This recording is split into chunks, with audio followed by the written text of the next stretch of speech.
Bismillahirrahmanirrahim. Wa taqarruba wa ta'abbuda ila Allah bi suratil Fatihah lima ilahi ta'ala. Al-Fatihatu syarifatu ila hadratin Nabi Mustafa Sayyidina Muhammadin sallallahu alaihi wasallam wa ala alihi wa sahbihi wa alihi wa dhurriyyatihi wa sahbihi ajma'in. Summa ila hadratin Syekh Qadir Al-Jailani, Syekh Sulaiman Al-Jasuli, Syekh Mustafa Al-Asim, Syekh Syukur, Syekh Khalil bin Abdul Latif Bangkalan, Kiai Haji Hashim Asy'ari, Kiai Haji Wahab Hasbullah, Kiai Haji Bisri Samsuri, Kiai Haji Ridwan Abdullah, Kiai Haji Mas'arwi, Kiai Haji Abdul Karim Bilboyo wa Zawjati, Kiai Haji Marzuki Dahlan Bilboyo wa Zawjati, Kiai Haji Mahruz Adi Bilboyo wa Zawjati, Kiai Haji Ahmad Idris Marzuki Bilboyo wa Zawjati, sedaya dzurriyyah Kiai Haji Abdul Karim Bilboyo awalan wa akhiran, Kiai Haji Syamsul, Kiai Haji Fazil Syamsul Mu'in Probolinggo wa Zawjati, Kiai Haji Ahmad Taha Fazil Probolinggo wa Zawjati, Kiai Haji Abu Yazid Al-Bustami Fazil wa Zawjati, sedaya dzurriyyah Kiai Haji Fazil Syamsul Mu'in Probolinggo awalan wa akhiran, ibunya Haji Sohina Syekh Lahumul Fatihah. A'udzu billahi minasyaitonir rajim. Bismillahirrahmanirrahim. Alhamdulillahi rabbil alamin. Arrahmanir rahim. Maliki yaumiddin. Iyyaka na'budu wa iyyaka nasta'in. Ihdinas siratal mustaqim. Siratal ladzina an'amta 'alaihim ghairil maghdubi 'alaihim waladdallin.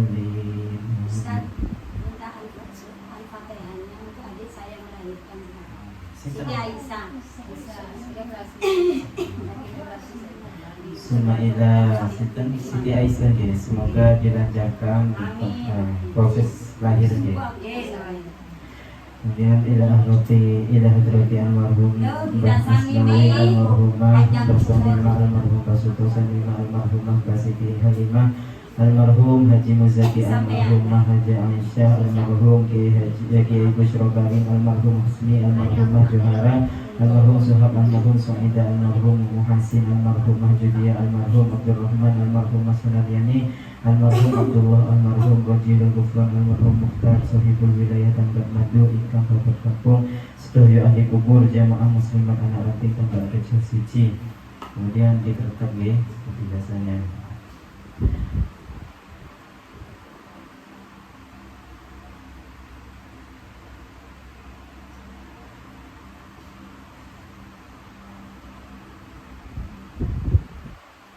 Syekh lahumul Fatihah. A'udzu billahi minasyaitonir rajim. Bismillahirrahmanirrahim. Alhamdulillahi rabbil alamin. Arrahmanir rahim. Maliki yaumiddin. Iyyaka na'budu wa iyyaka nasta'in. Ihdinas siratal mustaqim. Siratal ladzina an'amta 'alaihim ghairil maghdubi 'alaihim waladdallin. Bismillah, Yayasan Hidayatul Talibin Surabaya, mugi istiqomah dados sarana perjuangan. Syekhul Lahumul Fatihah. A'udzu billahi minasyaitonir rajim. Bismillahirrahmanirrahim. Alhamdulillahi rabbil alamin. Arrahmanir rahim. Maliki yaumiddin. Iyyaka na'budu wa iyyaka nasta'in. Ihdinas siratal mustaqim. Siratal ladzina an'amta 'alaihim ghairil maghdubi 'alaihim waladdallin.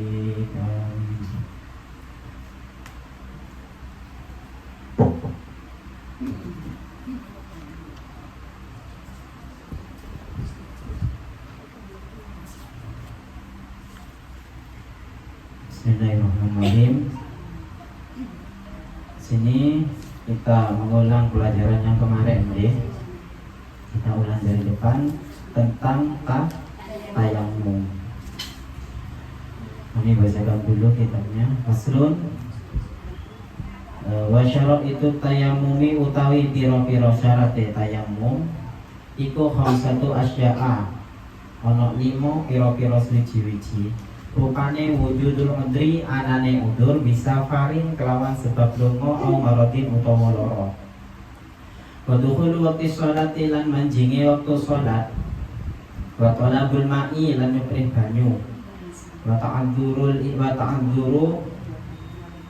lan angel apa istimaluhu gunaaken ma wa iwazuhu lan watir ba'da talabi ing dalam sause nuprih waktu robu lan lebu atau hiru kang suci. Jadi di sini syarat tayamum itu ada 5. Yang pertama adanya udur. Di syarat ini harus dilakukan dengan catatan syarat itu sebelum melakukan tayamum. Kita tidak diperkenankan untuk tayamum jika syarat masih belum sempurna. Contoh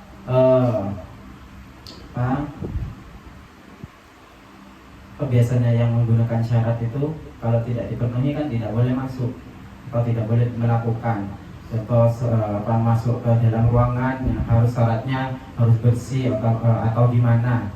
Kalau kita melanggar satu syarat kan kita tidak boleh masuk dalam ruangan tersebut. Sama dengan tayamum.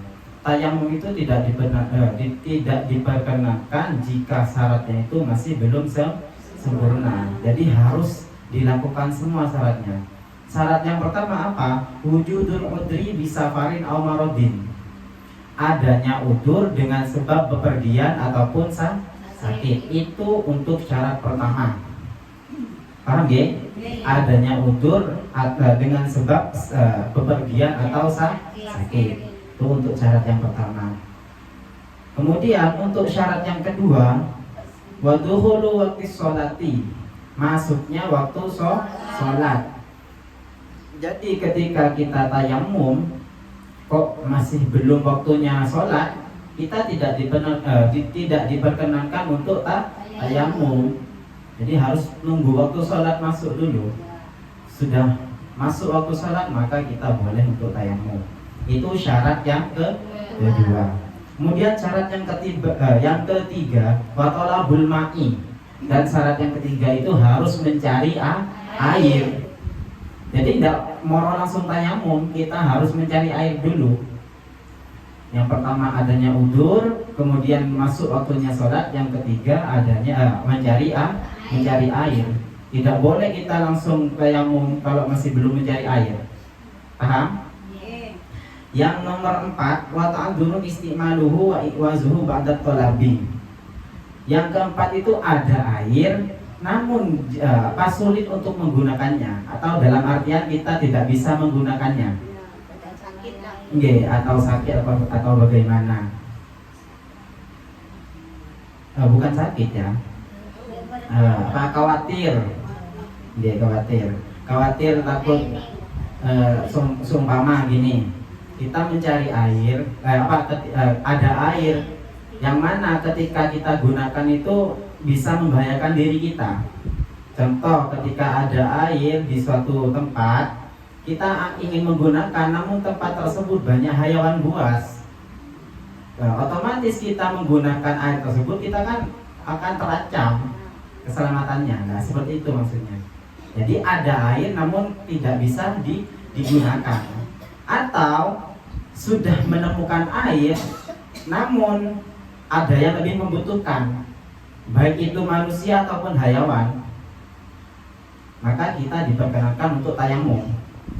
Jadi seumpama kita sudah memenuhi syarat yang ketiga, mencari air, kok setelah mencari air kita dapat air tersebut, kemudian ada yang lebih membutuhkan, itu enggak apa-apa, kita enggak usah butuh pakai air, kita tayamum itu enggak apa-apa. Paham ya? Itu syarat yang nomor 4. Kemudian syarat yang terakhir atau syarat yang nomor 5, watturabu at-tahiru alladzi lahu ghabarun. Jadi syarat yang terakhir itu harus menggunakan debu yang suci. Debu yang suci itu yang tidak bercampur dengan fa'in khalatahu jasun aw ramlun. Jasin aw ramlin lam yajuz.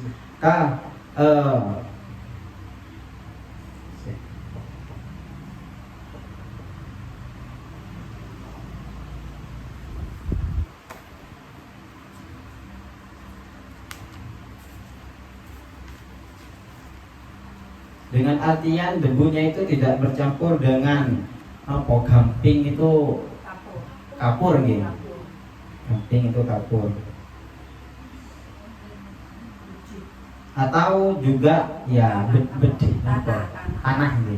bukan tanahnya, betul. Pasir lah, nggih pasir. Pasir nggih bukan tanah. Jadi debunya itu yang suci, tidak ada campuran dari kapur dan juga pasir. Fa in khalatahu jassun aw ramalun aw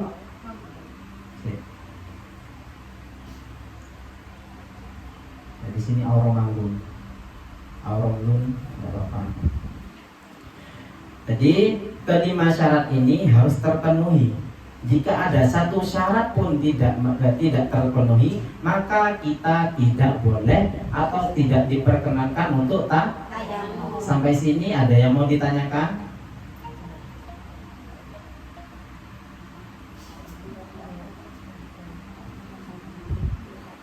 Monggo. Gimana? Pasir tidak boleh. Pasir itu bukan debu.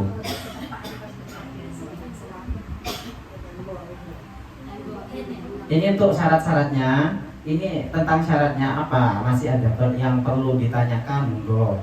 Untuk yang syarat-syaratnya. Gimana? Sudah cukup? Kalau seumpama sakit, sakit yang mana kita itu tidak memungkinkan untuk menggunakan air, bagaimana yang seperti itu? Iya, bagaimana ya? Gimana? Ya. Syarat di sini kan harus terpenuhi semua. Wa talabul ma'i harus mencari air. Gimana kalau seperti itu? Nah, ya. Jadi di sini syaratnya itu kan harus terpenuhi. Jadi boleh kita tidak mencari air dengan sebab ada udzur. Udzur itu dibagi menjadi dua. Di ini perlu didengarkan antara udzur udzur itu dibagi menjadi dua, udzur hissi dan juga udzur syar'i. Kita harus tahu membedakan mana yang hissi, mana yang syar'i. Karena keduanya ini ada yang harus mencari air. Kalau kita tidak bisa membedakan, ya tidak bisa, gimana? Jadi udzur hissi adalah udzur yang memang benar-benar tidak ada air. Ini untuk udzur hissi. Ya, nah, yang sedemikian itu wajib bagi kita untuk mencari air. Itu udzur hissi. Ingat, disebabkan dengan kekeringan yang jangka panjang ataupun ya benar-benar tidak ada air lah. Paham ya? Itu untuk udzur hissi. Memang benar-benar tidak ada air. Kemudian untuk udzur syar'i adalah udzur yang mana masih ada air. Cuma untuk kita menggunakannya itu ada permasalahan. Contoh, ketika sakit, kita biasanya kan kalau sakit parah ke dokter kan nggak boleh biasanya, nggak boleh kena air dengan alasan kalau terkena air bisa tambah parah ataupun penyembuhannya itu lama. Maka yang sedemikian itu tidak apa-apa tidak mencari air.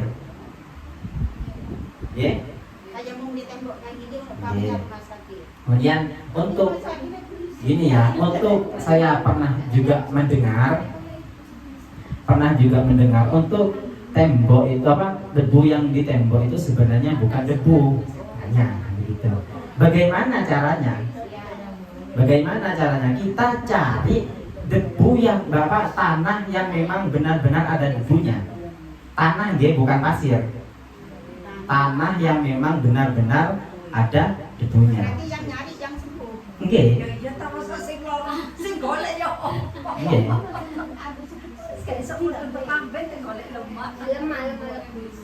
Kalau memang sudah tidak bisa, ini sebentar. Kalau memang nggak bisa, tidak ada yang mau membantu mencari debu, ya. Kalau memang nggak bisa, nggak apa-apa kita gunakan yang ada di tembok. Walaupun nggak ada debunya. Ya, ada ini sedikit ada. Sebentar, gini caranya hanya untuk mengantisipasi. Seumpama sakit kan nggak ada yang tahu. Ya. Itu kita siapkan sebuah kertas ataupun kain agar supaya bisa menampung debu. Bagaimana caranya? kita cari debu yang memang tidak tercampur apa-apa, tidak tercampur dengan kapur dan juga tidak tercampur dengan pasir. Carilah banyak. Kita saring dengan apa? Diayak. Kemudian ambil sedikit saja, kita ambil seujung sendok juga tidak apa-apa. Karena hanya tayamum itu bukan arau bedih. Apa sebenarnya? Bukan hanya mengusap saja. Jadi cukup dengan seujung sendok itu sudah cukup. Kita bebetkan kepada kain ataupun kertas. Itu caranya. Paham ya? Itu hanya untuk mengantisipasi. Atau di sekarang itu banyak yang sudah modern. Kita tidak perlu repot-repot cari. Tinggal beli di online itu ada. Ada debu. Ingin yang praktis ya beli saja. Tapi ingin yang murah ya sudah cari saja. Tidak repot kok cari yang seperti itu.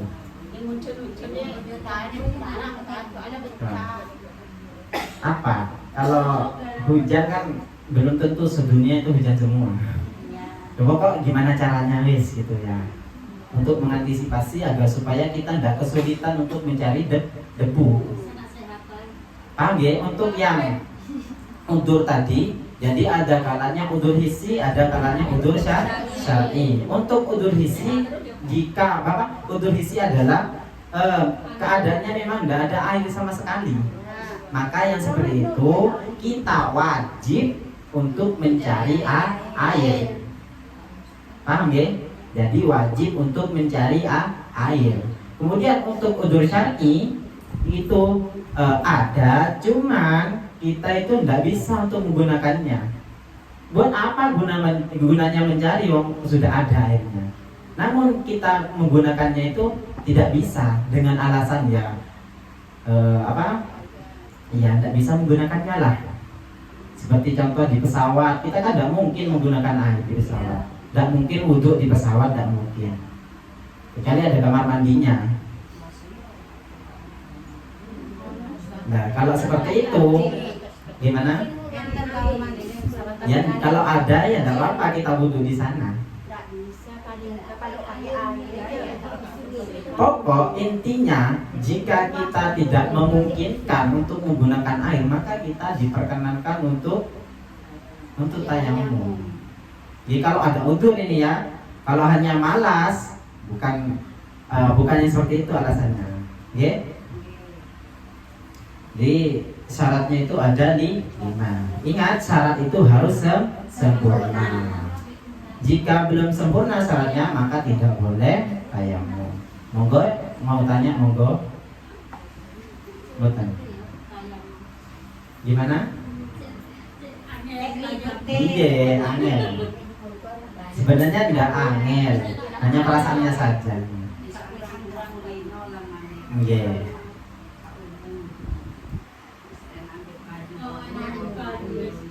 Dia ini kan tayamum itu diperuntukkan untuk yang tidak ada air.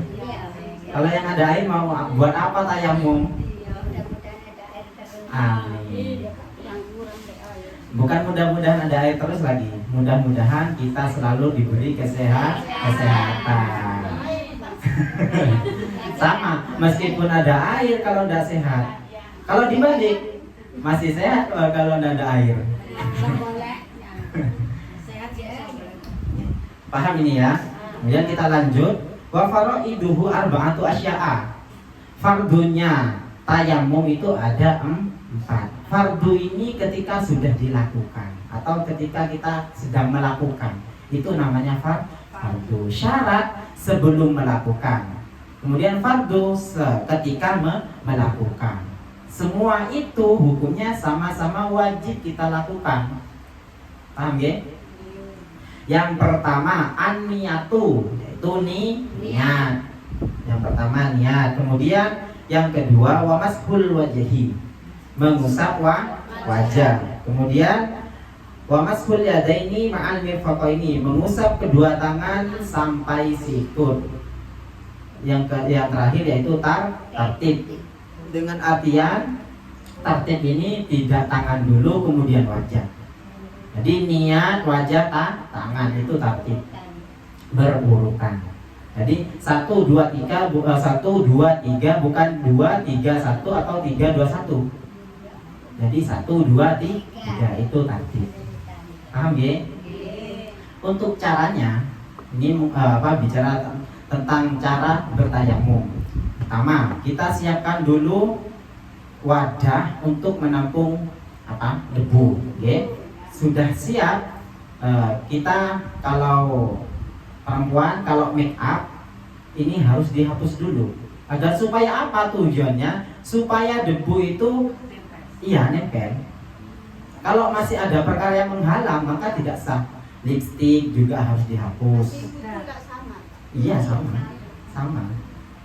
Hanya repot, apalagi kerjaannya nyanyi, manggung, pokok yang berhubungan dengan Itu kan sekarang banyak foundation yang tidak tembus air itu bahaya juga. Ya, foundation itu kan walaupun ngeringet barangnya kan nggak bisa Nggak nyesel, bisa. netes dengan keluar kalau Itu juga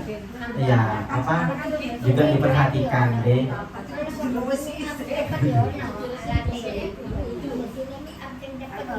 Ini juga perlu diperhatikan untuk anak-anak kita. Ya. Kalau sudah yang sepuh-sepuh kan bukan mungkin, kemungkinan kecil rasa mau berdandan itu sudah kurang. Ya. Nggih, males.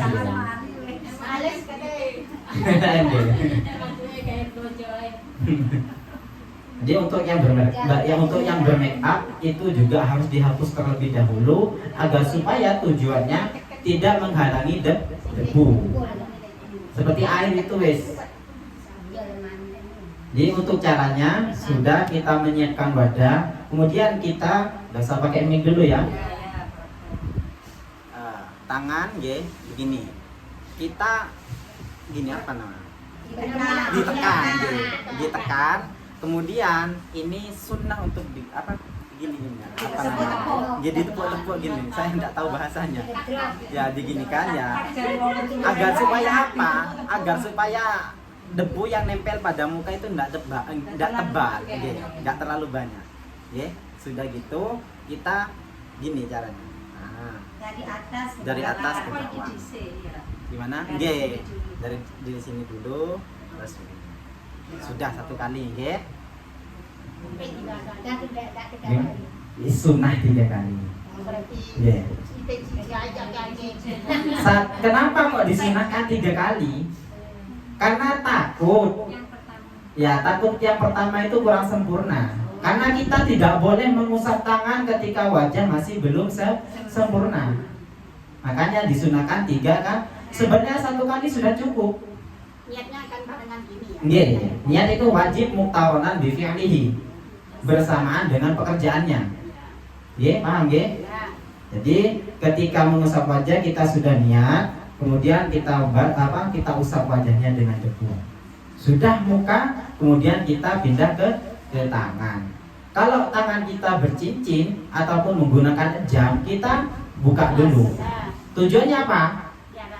Supaya debu menempel. Supaya tidak ada penghalang bagi debu untuk menempel pada kulit. Paham ya?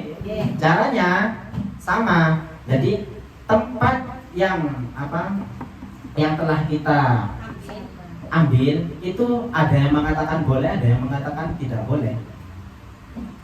Jadi ketika kita menggunakan tempat yang sudah kita gunakan itu, mau menggunakannya lagi itu yang mengatakan boleh, itu harus bersihkan dulu tangannya. Bersihkan dulu tangannya. Ya sangat bersih, pokoknya ya sekiranya tidak ada debu.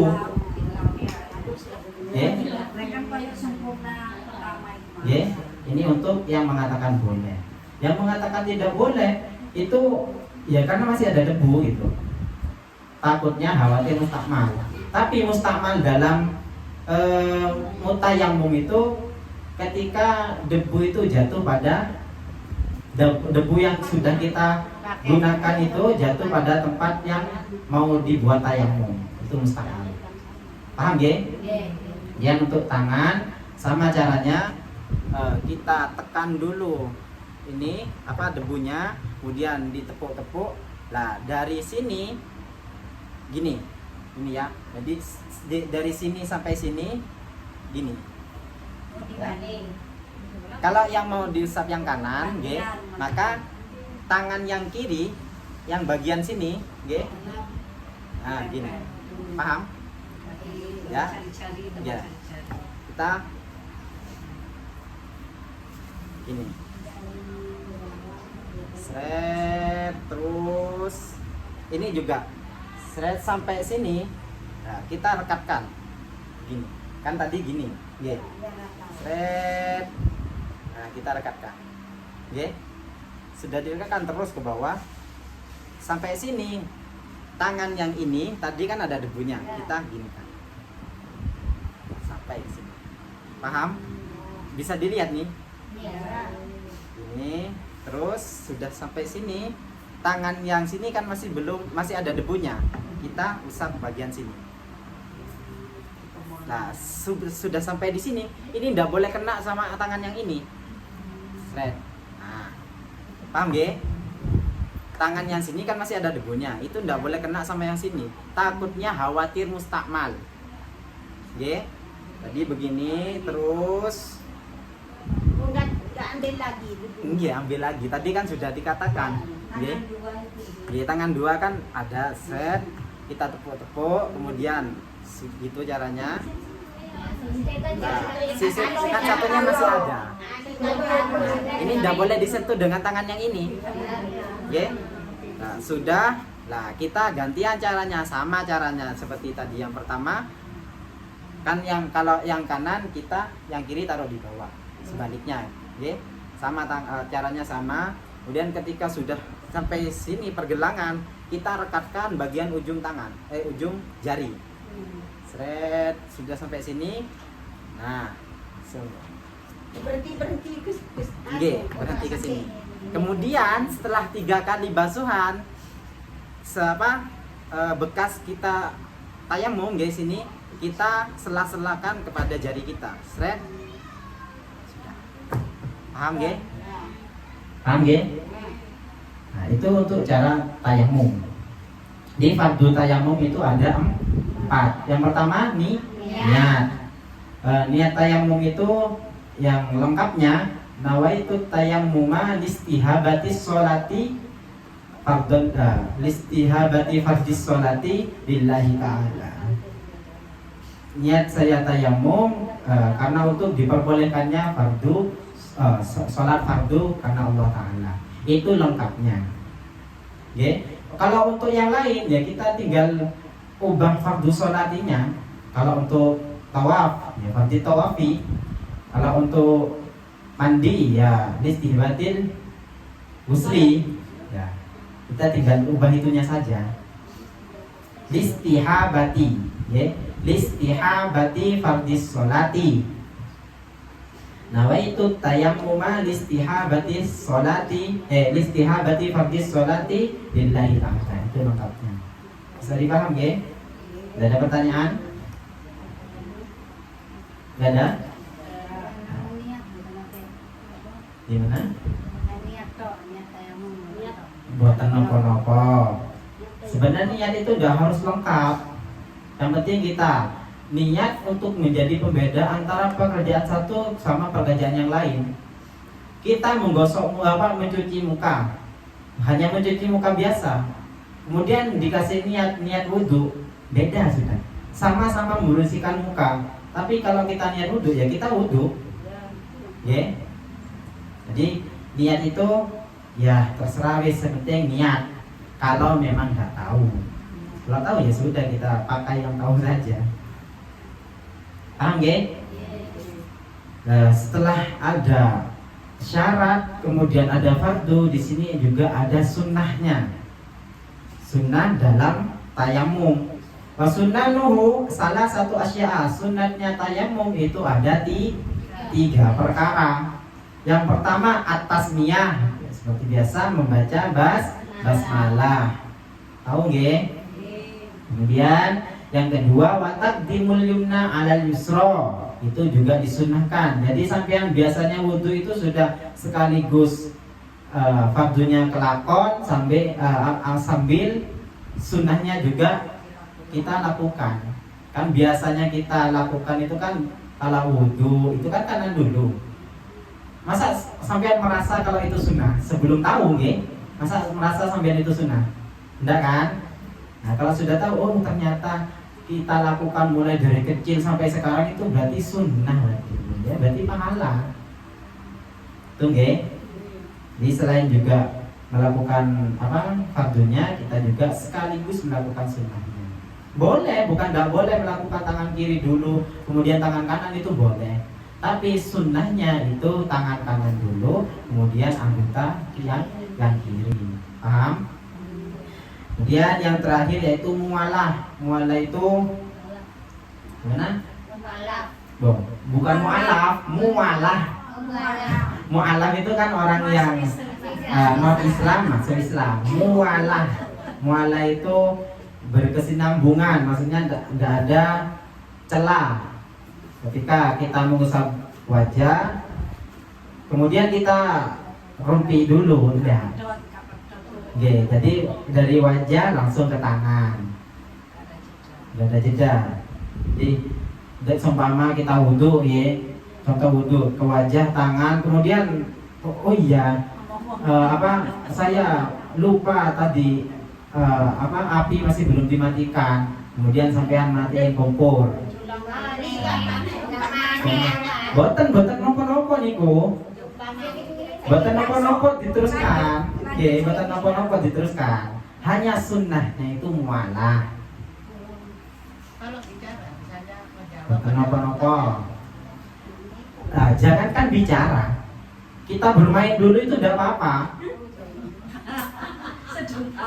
Ya, sebentar ya.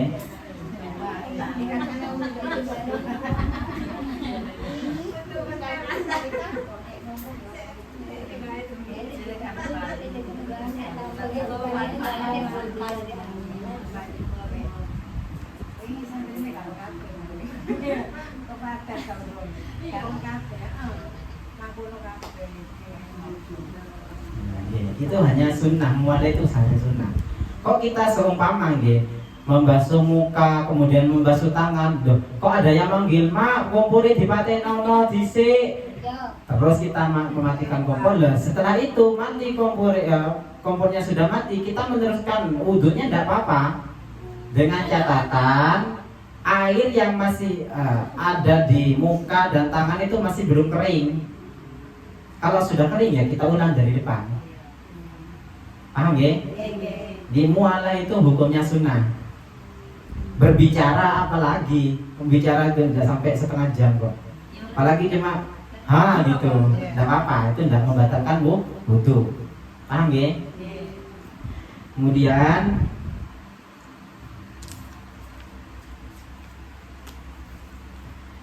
yang nomor berapa tadi? Kan nomor 3 itu kan. Nomor 3, oh iya, berarti yang terakhir ini ya. Yang terakhir yaitu mualah. Kemudian perkara yang membatalkan tayamum itu juga ada 3 perkara.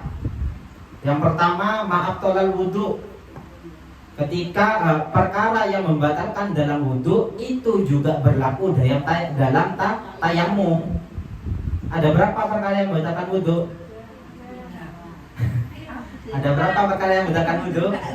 Ada 6. Ada 6. Apa saja?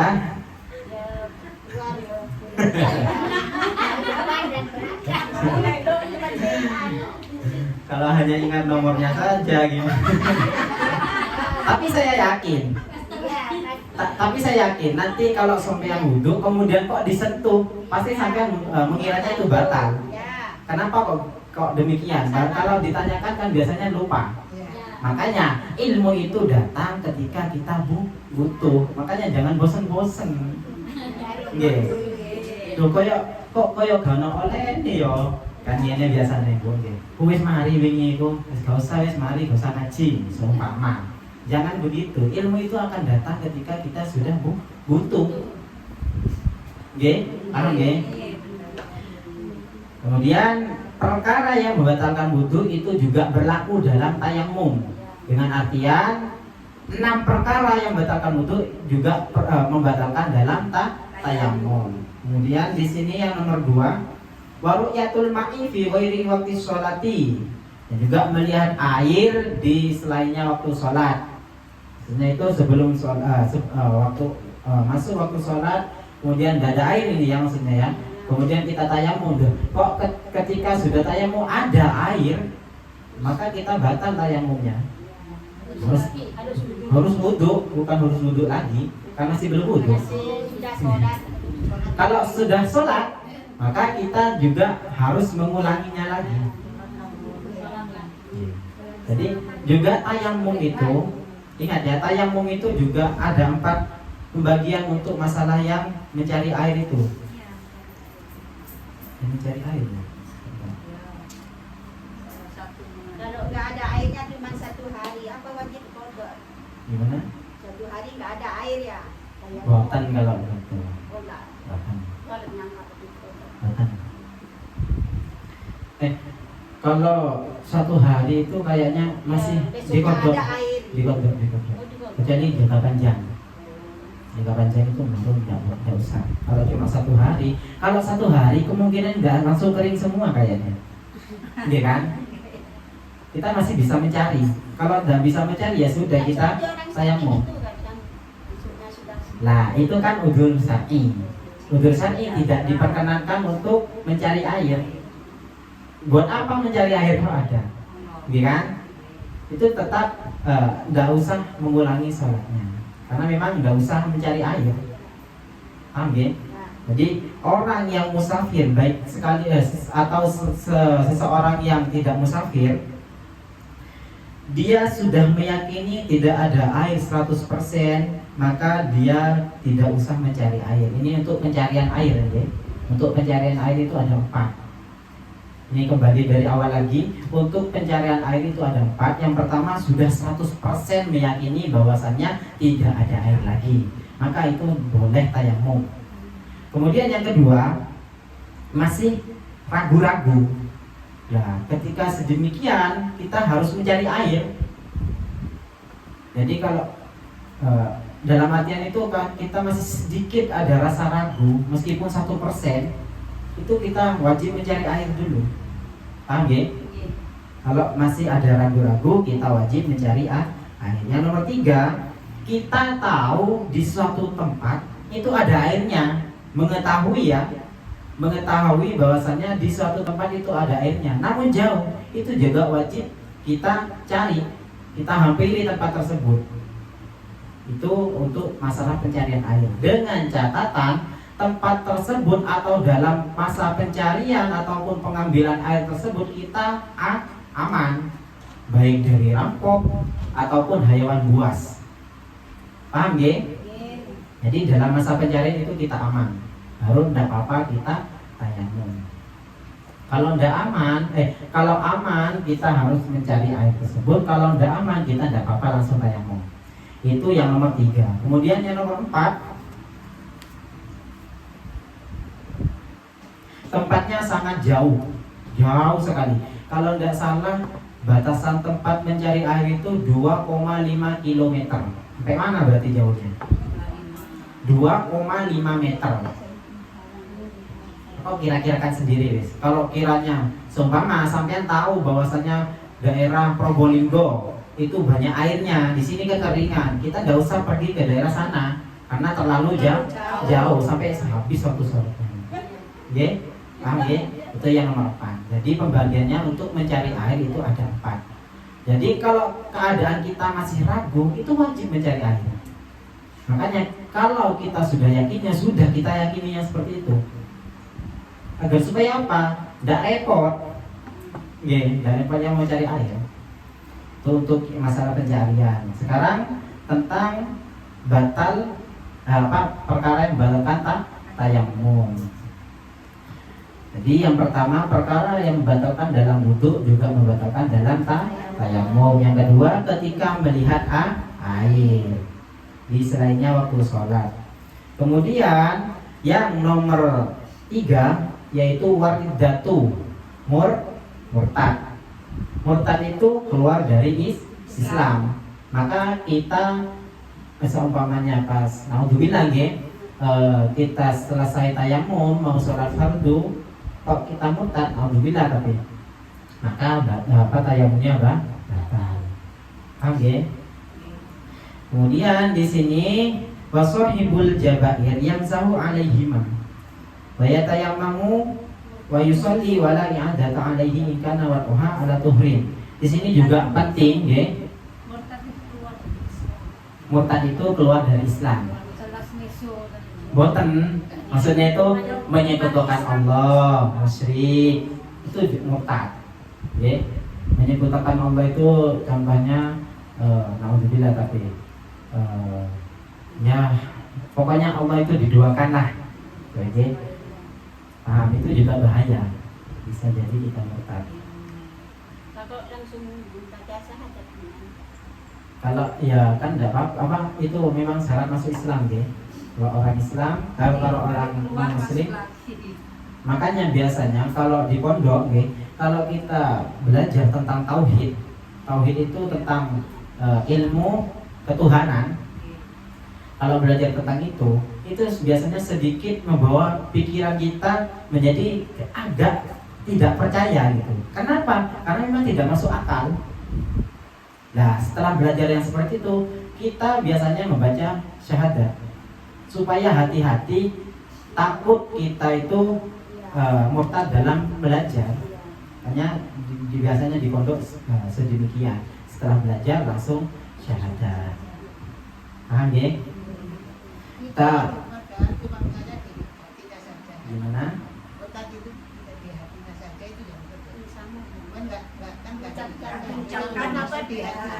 Asyhadu an la oh murtadnya itu ya sama. Kalau ini tingkatan berat nih, tingkatan berat tapi bukan jangan ditiru. Ini tingkatan berat. Sampeyan makan tapi ya hanya sekedar pengetahuan saja ya. Sampeyan makan kenyang gara-gara nasi itu sudah murtad. Ini hanya apa? Tingkat tinggi. Kalau di pelajaran untuk itu masih tingkat rendah. Seumpama Ustaz makan nasi goreng itu gara-gara mangan sego goreng atau loro itu murtad. Ya. Itu ini bukan untuk ditiru ya, gimana ya? Intinya ada yang ini pengalaman ya sulit ini ya. Jadi kalau masih tingkat yang seperti kita itu enggak apa-apa, kan memang lumrahnya sedemikian. Karena enggak masuk akal. Itu hanya contoh saja ya.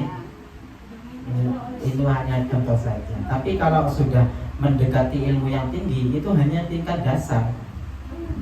Kita minum kemudian meyakini bahwa segar dari minuman itu sudah murtad.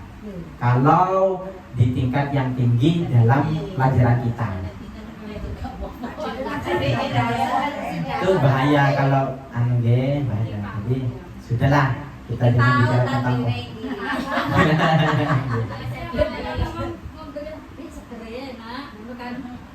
itu udah kalau dalam tingkatan kita itu sudah tinggi, tapi kalau sudah yang profesional itu masih tingkat rendah. Jadi meyakini ya seperti itu tidak usah dianu lagi takut saya. Berarti kalau Ustaz menurut. Kalau untuk kita tidak apa. Ya. beda level. Sudahlah, jangan bicara tentang itu. Seperti naudzubillah kita murtad ya. Ya dalam contoh lainnya sudah seumpamanya kita menyembah berhala itu sudah contoh dasarnya itu sudah Hutan mani lu kemocok. jangan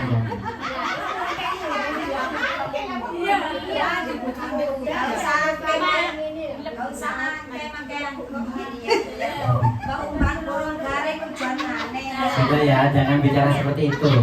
Ini contoh dasarnya seperti itu saja. Kita menyembah berhala itu sudah murtad. Itu contoh dasarnya. Karena itu jelas menduakan itu guys. Siapa yang mau diduakan? Tidak mau. Karena Allah juga tidak mau diduakan.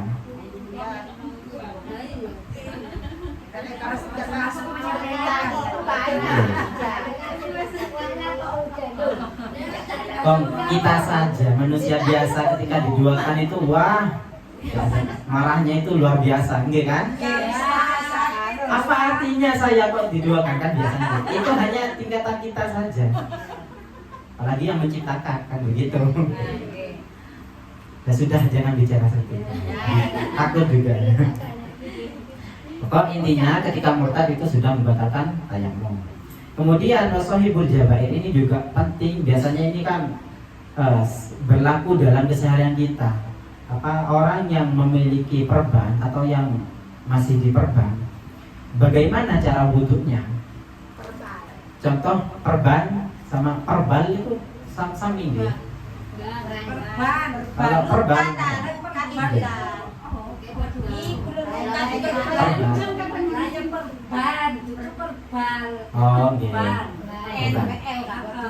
Nggih. Jadi contoh nggih, seumpama di daerah muka luka, kita kan harus menyempurnakan wudhu sebelum luka, kemudian diperban atau sekiranya tidak bisa dibuka atau bisa dibuka, tapi kalau karena air tambah parah, kalau penyembuhannya lama, itu tidak apa-apa, kita tidak usah dibuka. Kemudian cara wudhunya bagaimana? Ya wudhu seperti biasa. Nah kiranya ini wudhu seperti biasa, nyampe enggak airnya? Nyampe enggak airnya?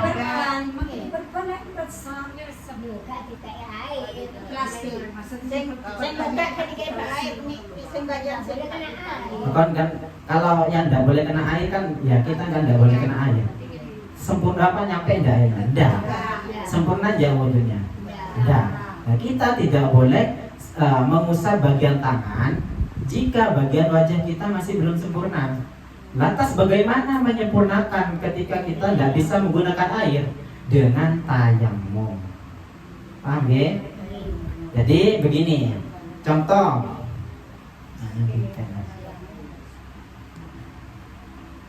Contoh, seumpama daerah sini diperban. Ya. Kita usahakan semaksimal mungkin bagian pinggir yang diperban itu juga kena air. Ya. Pokok wudhu seperti biasa wis. Wudhu seperti biasa. Untuk bagian yang luka itu pinggirnya saja.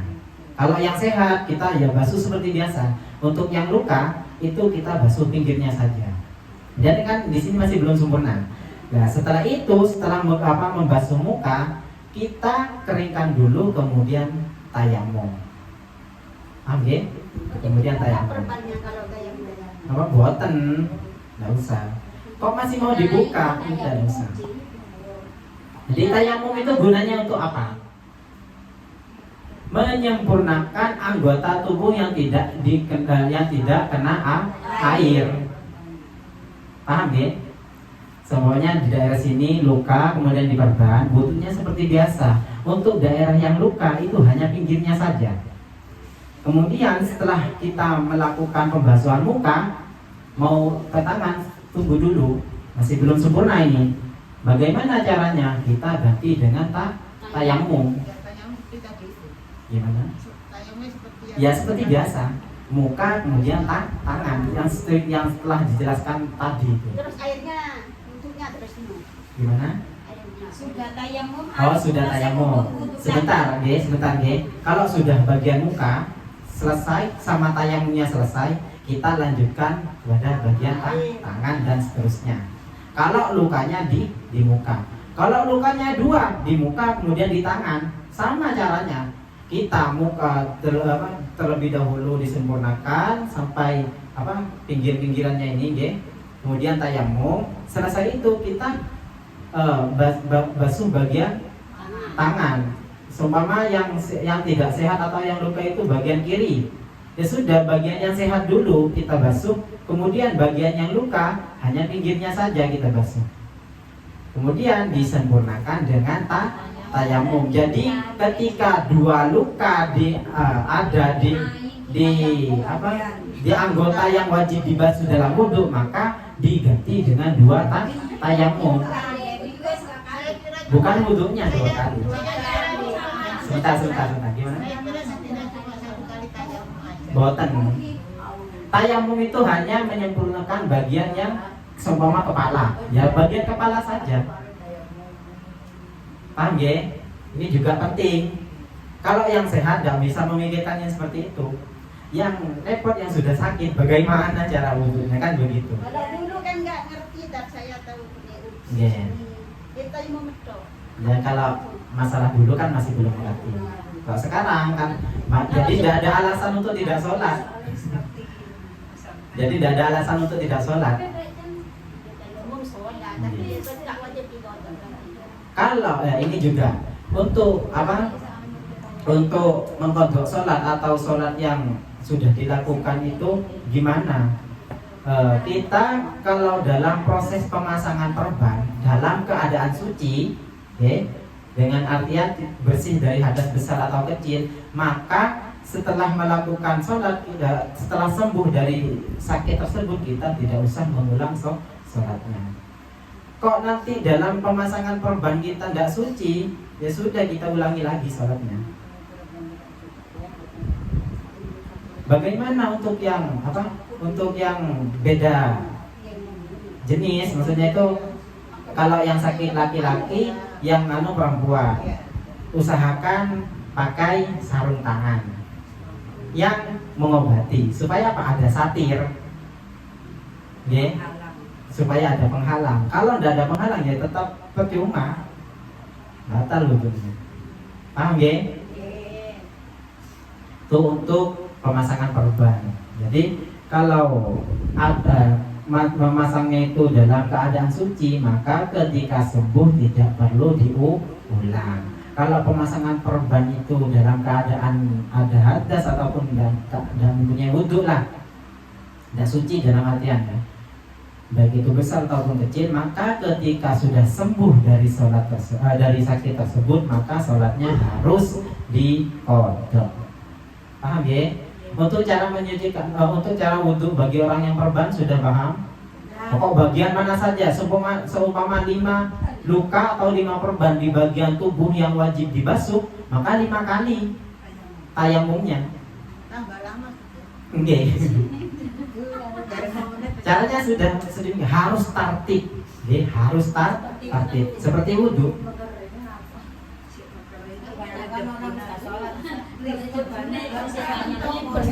Gimana? Kebanyakan orang nggak sholat harus minta Itu sebenarnya kalau memandang hukum syariat itu ya wajib sholat. Tapi kan kadang kita kan remeh ya. Ya kalau itu ya masing-masing apa, kembali ke masing-masing, Miss. Nah, yang penting saya hanya menyampaikan, ya, hanya menyampaikan. Belum tentu saya selalu sholat, belum tentu. Ya.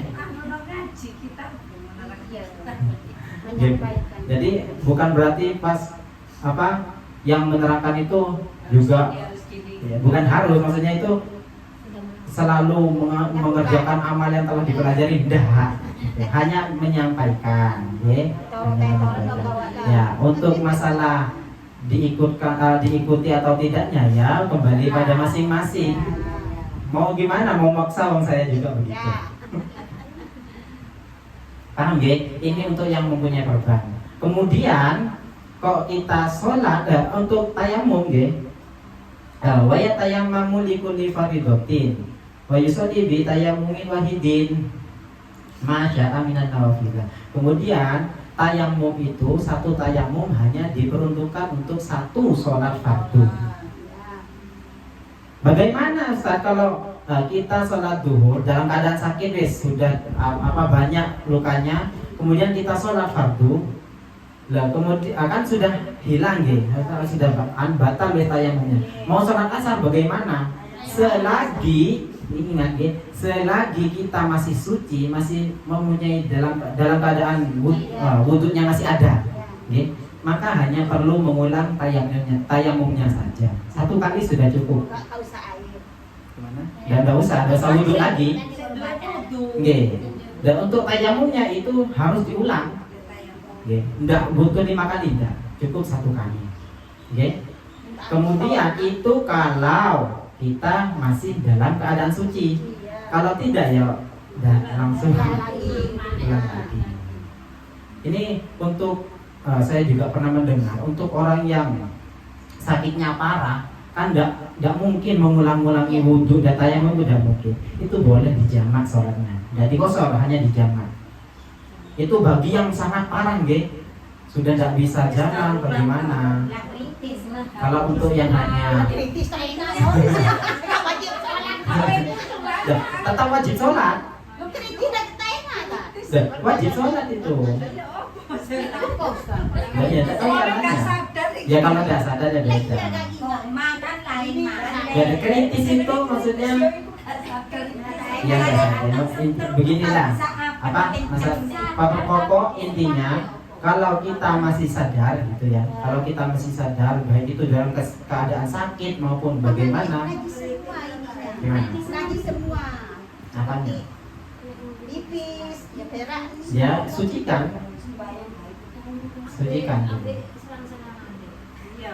Cuci ni paling saya buka rotan, bukan masak ke. Kalau di rumah sakit paling saya buka. ya mau gimana kan begini ya untuk yang apa untuk yang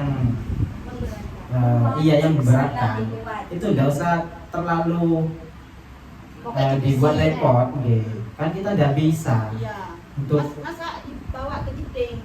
bos kan sudah cukup dengan tayamum itu loh. Kita yang nayam Apa? kan sakit. Karena di Nggak sana. bisa jalan. Kan ini nayam itu siapa? Kalau Ya yang sembuh itu bawa debu nanti sampai ya. Ya lah kada ada tembok-tembok gitu. paham ini. Jadi kalau tidak bisa dilakukan sendiri ya sudah kita minta tolong pada orang lain. Iya, ya bojone kan Joko debu. Iya.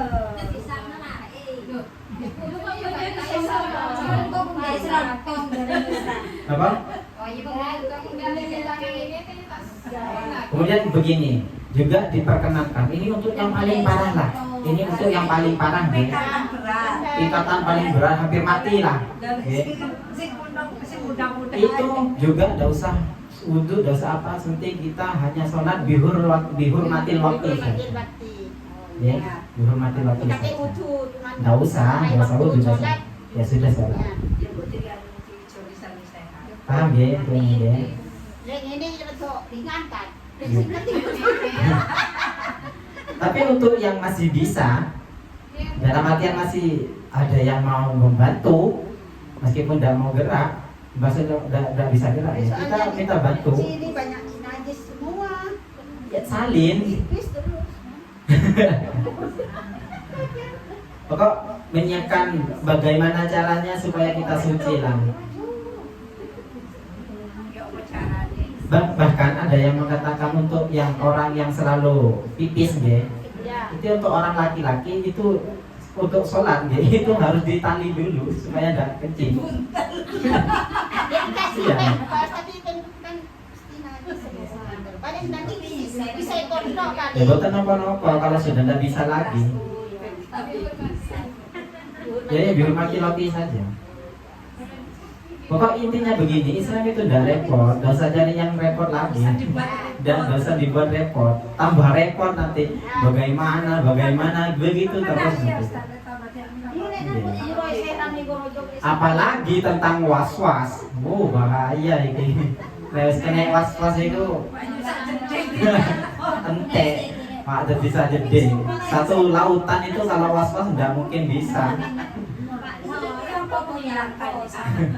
Sudah nggih, paham nggih?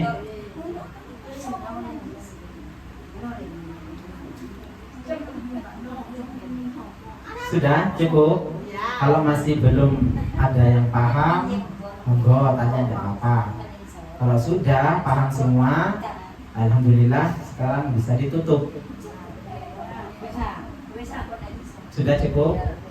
Kalau masih ada, monggo tanya. Kalau sudah, nanti kita cukupkan. Sudah nggih? Sudah temenan nih guys.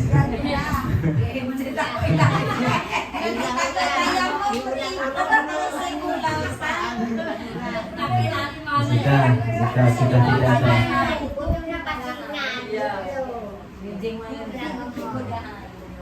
Kalau sudah tidak ada yang mau ditanyakan, mari kita cukupkan pelajaran pada hari ini. Semoga apa yang telah kita pelajari dari awal sampai sekarang menjadi ilmu yang bermanfaat dan barokah. Wallahu a'lam bishawab. Al-Fatihah.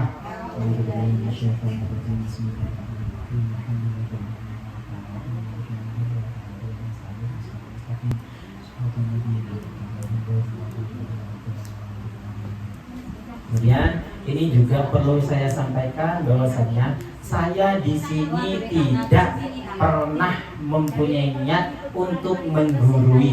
Paham ya? Ini sangat penting. Tidak pernah saya di sini untuk niatan menggurui. Hanya menambah wawasan, kita saling sama-sama bertukar pendapat, ya. Kemudian ketika ada perkara yang saya tidak tahu, mohon dimaklumi dengan keterbatasan ilmu yang saya punya. Ya. Kemudian untuk sebenarnya saya malunya itu semangat sampean itu luar biasa gitu. Semangat sampean itu luar biasa. Jujur deh. Penyampaiannya juga Ya. enak itu, tambah aja tambah semangat. Bukan. Saya jujur itu kadang malas gitu loh, Bu. Masa sudah subuh belajar, setelah zuhur belajar kalau ada waktu. Itu sangat malas. Ketika sudah ingat semangat sampean itu menjadi menggebu-gebu lagi. Malu saya, Bu. Malu. Malu saya. Malu. Apa gimana ya? Makanya saya butuh semangat sampean itu butuh sekali untuk saya. Untuk saya belajar, nggih. Saya belajar. Karena di sini saya tidak pernah untuk niatan sekalipun untuk menggurui, tidak pernah. Hanya semangat sampean itu yang membuat saya ingin belajar karena semangat sampean, Bu. Bukan karena saya tahu, bukan. Bukan karena saya pintar, bukan. Karena semangat sampean sudah bisa membangun semangat yang ada pada diri saya. Jadi, terima kasih untuk semangatnya, ya.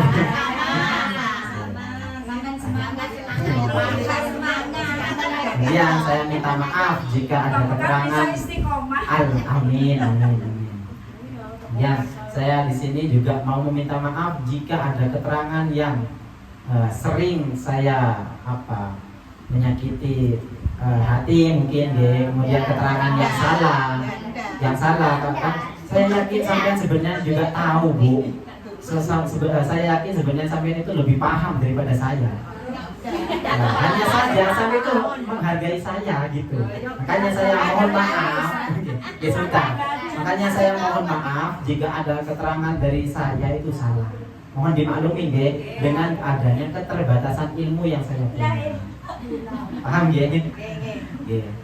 Dan akhiran, assalamualaikum warahmatullahi wabarakatuh.